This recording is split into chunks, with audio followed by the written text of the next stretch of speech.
Welcome है video में।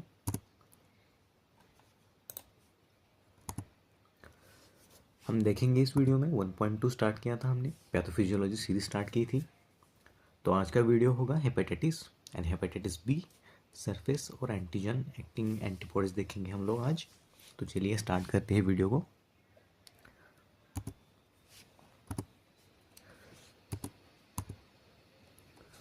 Welcome back to the physiology series guys. पिछले वीडियोस में हमने एसटीडी, एड्स और हाइपरसेंसिटिविटी रिएक्शंस कवर किए थे। आज का टॉपिक है hepatitis and hepatitis B, surface antigen. ये टॉपिक पैथोलॉजी, फार्माकोलॉजी और डायग्नोस्टिक का परफेक्ट कॉम्बिनेशन है और फार्मासिस्ट और ड्रग इंस्पेक्टर लेवल एग्जाम के लिए एक्सट्रीमली इम्पोर्टेंट है। इस वीडियो के बाद हेपेटाइटिस के टाइप्स कभी कंफ्यूज नहीं होंगे। हेपेटाइटिस बी सरफेस एंटीजन का एग्जैक्ट मीनिंग क्लियर होगा। ड्रग्स, वैक्सीन्स और डायग्नोस्टिक मार्कर्स सब एक जगह समझ आ जाएंगे। तो मेरे साथ वीडियो इन तक देखना और अपने कंसेप्ट क्लियर कर लेना। तो चलिए स्टार्ट करते हैं। व्हाट इज़ हेपेटाइटिस, डेफिनेशन के साथ चलेंगे। हेपेटाइटिस का मतलब होता है लीवर का इन्फ्लेमेशन होना, जो मोस्टली वायरल इन्फेक्शन होता है और ड्रग्स, अल्कोहल या टॉक्सिन्स की वजह से होता है। लिवर इन्फ्लेमेशन यानी impaired metabolism plus detoxification problems. याद रखेंगे, मैंने नोट्स बहुत ही सिंपल वे में निकाले हैं, कंसेप्ट एकदम क्लियर ही हो जाएंगे। इन तक रहना, ठीक है। चलो आगे बढ़ते हैं। Types of hepatitis. यहाँ पे मैंने एक टेबल दिया है। यहाँ पे वायरस है और उनका ट्रांसमिशन कैसे होता है और उनका नेचर क्या होता है। हेपेटाइटिस ए यानी HAV, इनका ट्रांसमिशन होता है फीकल सब्सटेंस से और ओरल से भी होता है। इसका नेचर होता है एक्यूट। हेपेटाइटिस बी HBV, ये ब्लड और सेक्सुअल कॉन्टैक्ट से होता है, ये एक्यूट और क्रोनिक होता है। हेपेटाइटिस सी, ये ब्लड से ट्रांसमिशन होता है और इसका नेचर क्रोनिक है, ठीक है। और हेपेटाइटिस डी, ये HBV यानी ये हेपेटाइटिस बी वायरस से भी होता है और ये सीवियर होता है, ठीक है।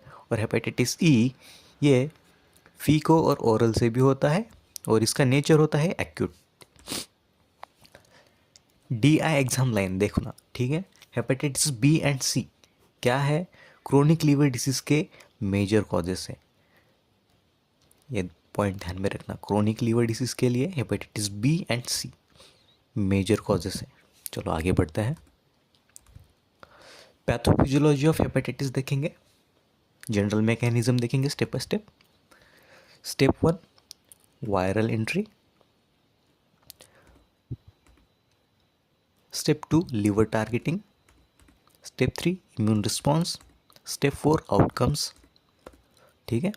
अब स्टेप 1 में देखेंगे क्या होता है। स्टेप 1 में वायरस बॉडी में एंटर करता है, मोस्टली ब्लड या ओरल रूट से। स्टेप 2 में लिवर को टारगेट करता है, वायरस हेपेटोसाइट्स यानी लीवर सेल्स को इन्फेक्ट करता है स्टेप 2 में। और स्टेप 3 में इम्यून रिस्पॉन्स, बॉडी का इम्यून सिस्टम वायरस को डिस्ट्रॉय करने की कोशिश करता है। इसी इम्यून रिस्पॉन्स में लिवर सेल्स डैमेज होते हैं। और स्टेप 4 में आउटकम्स क्या क्या निकलते हैं इसके। एक्यूट हेपेटाइटिस होती है, अगर एक्यूट हेपेटाइटिस हो गया तो वो जल्दी रिकवर होगा, अगर क्रोनिक हो गया तो सिरोसिस और लिवर कैंसर भी कॉज करता है, ठीक है। इसमें क्या होगा, वायरस बॉडी में घुसेगा, लिवर सेल्स को डैमेज करेगा। इस डैमेज को रोकने के लिए इम्यून रिस्पॉन्स आएगा और उसी रिस्पॉन्स में लिवर सेल्स डैमेज होंगे। इसमें 2 टाइप्स होंगे, एक्यूट और क्रोनिक। एक्यूट होगा तो रिकवरी जल्दी होगी और क्रोनिक हुआ तो सिरोसिस और लिवर कैंसर के भी चांसेस होते हैं। लिवर डैमेज वायरस से कम और इम्यून रिस्पॉन्स से ज़्यादा होता है, ठीक है। डैमेज ज़्यादा किससे होता है, वायरस से ज़्यादा नहीं होता, वो होता है इम्यून रिस्पॉन्स से ज़्यादा डैमेज होता है। पॉइंट ध्यान में रखना, ठीक है। चलो आगे बढ़ते हैं। हेपेटाइटिस बी समझेंगे अब। Why hepatitis B is important. Blood borne infection होता है ये, ऑक्यूपेशनल रिस्क हेल्थ केयर और फार्मासिस्ट के लिए। क्रोनिक लीवर डिसीज का मेजर कॉज है। समझ लिए ये 3 points. Why hepatitis B is important क्योंकि ये ब्लड बॉर्न इन्फेक्शन होता है, ऑक्यूपेशनल रिस्क होता है ये, क्रोनिक लिवर डिसीज का मेजर कॉज है, ठीक है। Pathophysiology of hepatitis B step by step देखेंगे। HBV यानी हेपेटाइटिस बी वायरस ब्लड के थ्रू बॉडी में इंटर करता है, लिवर तक पहुंचकर हेपेटोसाइट्स इन्फेक्ट करता है। हेपेटोसाइट्स यानी liver cells. Virus directly cell नहीं तोड़ता, इम्यून मेडिएट इंजरी होती है, ठीक है। और ये रिपीटेड डैमेज हुआ तो फाइब्रोसिस और सिरोसिस कॉज करता है। अगर लॉन्ग टर्म में हुआ तो हेपेटोसेलुलर कार्सिनोमा, ये भी एक टाइप का बहुत ही खतरनाक कैंसर है, वो भी होता है। एक लाइन ध्यान में रखना, ये जो hepatitis B virus causes liver damage mainly by immune mediated mechanism, ठीक है। चलो आगे चलते हैं। हेपेटाइटिस बी सरफेस एंटीजन, ये क्या होता है समझेंगे। ये हेपेटाइटिस बी वायरस का सरफेस एंटीजन होता है, ब्लड में प्रेजेंस यानी एक्टिव इन्फेक्शन। ये कैसे पता चलेगा, अगर ये सरफेस एंटीजन ब्लड में प्रेजेंट है मतलब एक्टिव इन्फेक्शन है। मोस्ट रिपीटेड एग्जाम में लाइन कौन सी आती है, hepatitis B surface antigen positive मतलब करंट हेपेटाइटिस बी इन्फेक्शन। समझेंगे, याद रखेंगे और आगे बढ़ेंगे।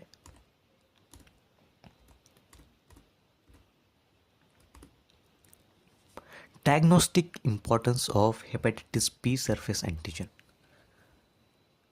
डायग्नोस्टिक इंपॉर्टेंस क्या है, ब्लड डोनर स्क्रीनिंग होगा, diagnosis of acute and chronic hepatitis B virus, monitoring treatment response. यहाँ पे मार्कर्स और मीनिंग ये समझ लो आप।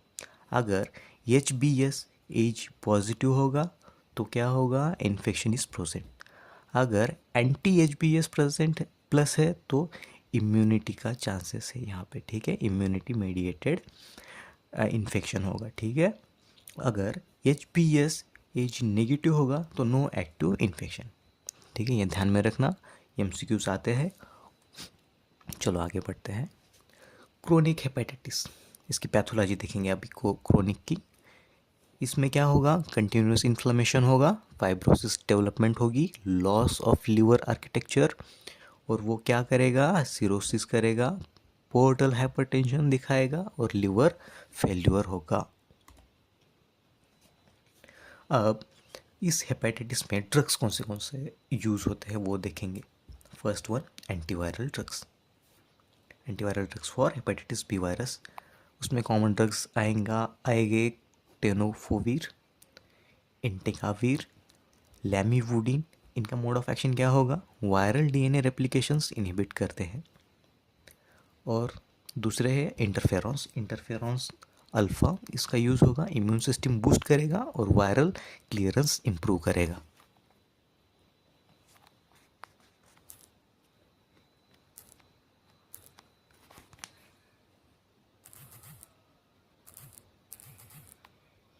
आगे बढ़ते हैं। सपोर्टिव थेरेपी इसमें कौन सी होंगी, हेपेटोप्रोटेक्टिव्स यूज़ करेंगे, विटामिन्स लेंगे, अवॉइड्स हेपेटोटॉक्सिक ड्रग्स, ठीक है। अब वैक्सीन्स, एक्सट्रीमली इंपॉर्टेंट वैक्सीन्स कौन सी होंगी, इसमें होगी हेपेटाइटिस बी वैक्सीन और रिकॉम्बिनेंट वैक्सीन। जो क्या करता है, वो कंटेंट क्या कौन से होंगे उसमें, hepatitis B surface antigen. MCQ की गोल्ड लाइन है वो ध्यान में रखेंगे, hepatitis B vaccine contains hepatitis B surface antigen, ठीक है। चलो आगे बढ़ते हैं। ड्रग इंड्यूस्ड हेपेटाइटिस, इसमें कॉमन कौन से हेपेटोटॉक्सिक ड्रग्स है वो देखेंगे। पैरासेटामोल, अगर ओवरडोज हुआ तो ये भी हेपेटाइटिस कॉज कर सकता है। एंटी-TB ड्रग्स, इसमें आइसोनियाजाइड्स होगा और रिफाम्पिसिन, ये भी कॉज करेगा हेपेटाइटिस को। अल्कोहल, सर्टन एंटीबायोटिक्स, ये भी हेपेटाइटिस कॉज करने के रीजंस हो सकते हैं, ठीक है। गोल्डन लाइन ध्यान में रखना। ड्रग इंस्पेक्टर एग्जाम्स में हेपेटोटॉक्सिसिटी से डायरेक्ट MCQs आते हैं, तो ये पॉइंट्स बहुत इंपॉर्टेंट हैं, बहुत सिंपल है, मैंने बहुत इजी वे में निकाले हैं, तो ध्यान में रखेंगे। कुछ गड़बड़ हो गई तो वीडियो को फिर से देख लेना, कुछ गड़बड़ लगा तो कमेंट कर देना, मैं क्लियर कर दूंगा, ठीक है। चलो आगे बढ़ते हैं। Quick exam summary table. अब इसमें टॉपिक्स और मैंने की पॉइंट्स निकाले हैं। हेपेटाइटिस में क्या होगा, लिवर इन्फ्लेमेशन होगा। हेपेटाइटिस बी वायरस डैमेज कैसे होगा, इम्यून मेडिएटेड होगा। हेपेटाइटिस बी सरफेस एंटीजन कैसे होगा, एक्टिव इन्फेक्शन में मार्कर में होगा ये, और वैक्सीन से रिकॉम्बिनेंट में आएगा। और chronic hepatitis B virus cirrhosis और कैंसर भी कॉज करता है। ये एक क्विक एग्जाम समरी टेबल है, इससे भी पॉइंट्स जल्दी जल्दी कवर होंगे, रिवीजन के लिए बहुत इंपॉर्टेंट है। चलो आगे क्विक रिवीजन देखेंगे हम लोग। अब तक क्या पढ़ा, हेपेटाइटिस देखा, उसमें लिवर इन्फ्लेमेशन देखा। हेपेटाइटिस बी वायरस देखा, ये जो ब्लड बॉर्न होता है। और हेपेटाइटिस बी सरफेस एंटीजन क्या होगा, इन्फेक्शन मार्कर है।